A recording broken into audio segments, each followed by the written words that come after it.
राम मंदिर चढ़ावा चोरी मामले में जांच जैसे जैसे आगे बढ़ रही है वैसे वैसे नए खुलासे भी सामने आ रहे हैं। पुलिस की पूछताछ में रकम छिपाने का तरीका, रिश्तेदारों के खातों में ट्रांजैक्शन और बैंक खातों पर कार्रवाई जांच के दायरे में है। दूसरी ओर इस पूरे मामले पर सियासत भी तेज है और इस जांच में ये भी सामने आया है कि जो आरोपी हैं उन्होंने इस रकम को किस तरह से एक से दूसरे खातों में ट्रांसफर किया, गर्लफ्रेंड के लिए किस तरह से गिफ्ट खरीदे गए और अब पुलिस ने इस पूरे मामले पर क्या एक्शन लिया है, देखिए रिपोर्ट।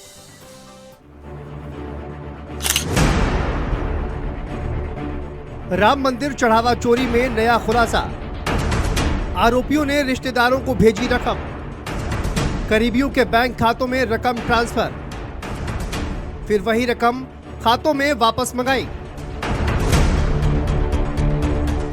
अयोध्या के राम मंदिर में चढ़ावे की चोरी के मामले में पुलिस की जांच लगातार नए खुलासे कर रही है। कस्टडी रिमांड पर लिए गए तीनों आरोपियों से हुई पूछताछ में चोरी के तरीके से लेकर रकम को ठिकाने लगाने तक कई अहम जानकारियां सामने आई हैं। चोरी की रकम सीधे अपने खातों में रखने की बजाय आरोपी अपने रिश्तेदारों और करीबी लोगों के बैंक खातों में ट्रांसफर करते।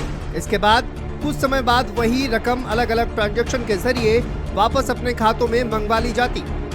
पुलिस का मानना है कि ऐसा इसलिए किया जाता ताकि पैसों का सोर्स छिपा रहे और किसी को संदेह न हो पाए। जांच के दौरान बैंक खातों की पड़ताल में भी इस तरह के लेन देन की पुष्टि होने की बात सूत्रों ने कही है। सूत्रों के मुताबिक चढ़ावा चोरों पर एक्शन लेते हुए पुलिस ने आरोपियों के बैंक अकाउंट्स को फ्रीज किया है।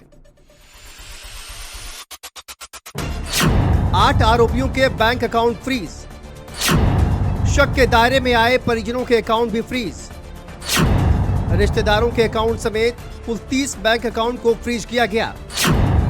अविनाश के भाई अभिषेक शुक्ला का बैंक अकाउंट भी फ्रीज कर दिया गया। जांच के बाद पुलिस ने आरोपियों के अकाउंट फ्रीज कर दिए हैं। इतना ही नहीं, शक के दायरे में आए रिश्तेदारों के अकाउंट तो फ्रीज कर ही दिए गए, लेकिन जांच में पुलिस को एक अहम सफलता मिली है। रिमांड पर लिए गए आरोपी अनुकल्प मिश्रा के निशानदेही पर एक स्विफ्ट डिजायर कार बरामद की गई है।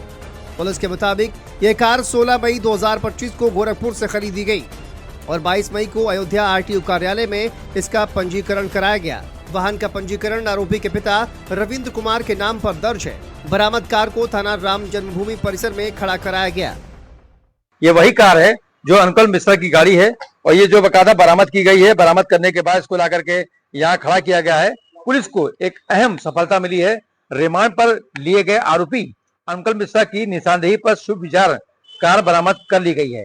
पुलिस के अनुसार यह कार 16 मई 2025 को गोरखपुर से खरीदी गई थी और 22 मई को अयोध्या आरटीओ कार्यालय में इसका पंजीकरण कराया गया था। इस पूरे मामले पर जांच करते हुए पुलिस ने अनुकल्प मिश्रा, लवकुश मिश्रा और करुणेश पांडे की 44 घंटे की रिमांड लेकर पूछताछ की।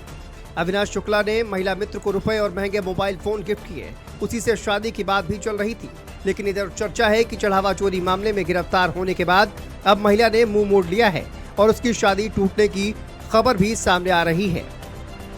उन पैसों से अपनी गर्लफ्रेंड को लाखों रुपए गिफ्ट देने का काम किया और उसी के साथ साथ तमाम तरीके की संपत्तियों को भी खरीदा। मामले पर आरोपियों पर एक्शन जारी है, लेकिन एसआईटी और पुलिस के अलग अलग दावों से कई सवाल भी खड़े हो रहे हैं। सपा अध्यक्ष अखिलेश यादव ने भी इसको लेकर कई सवाल उठाए हैं। एसआईटी क्या लीपापोती है? लीपापोती एसआईटी किसने बनाई है? और सुनने में आया कि एसआईटी में भी सवाल खड़े हो गए हैं। एसआईटी में जो कोई सदस्य है उन पे 420 का मुकदमा है। अब बताइए वही रहेंगे एसआईटी में? ये लड़ाई बड़ी है, आप नहीं समझ पा रहे हो। इस पूरे मामले पर राजनीति पूरी तरह हावी है। अब भक्तों को इंतजार है तो इस बात का कि आखिर चंदा चोरों को सजा कब मिलती है। एसआईटी ने जो भी जांच में अपने रकम बरामदगी दिखाई है वो पुलिस की जो जांच के द्वारा दिखाई गई बरामदगी है उससे मेल नहीं खाती है। तो क्या दोनों ही जांच एजेंसियां जो हैं इनमें कम्युनिकेशन का किसी तरीके का गैप है जिसके चलते ये इतना बड़ा अंतर देखा गया है? लखनऊ से वीडियो जर्नलिस्ट अमरीश के साथ संदीप खेर, भारत समाचार।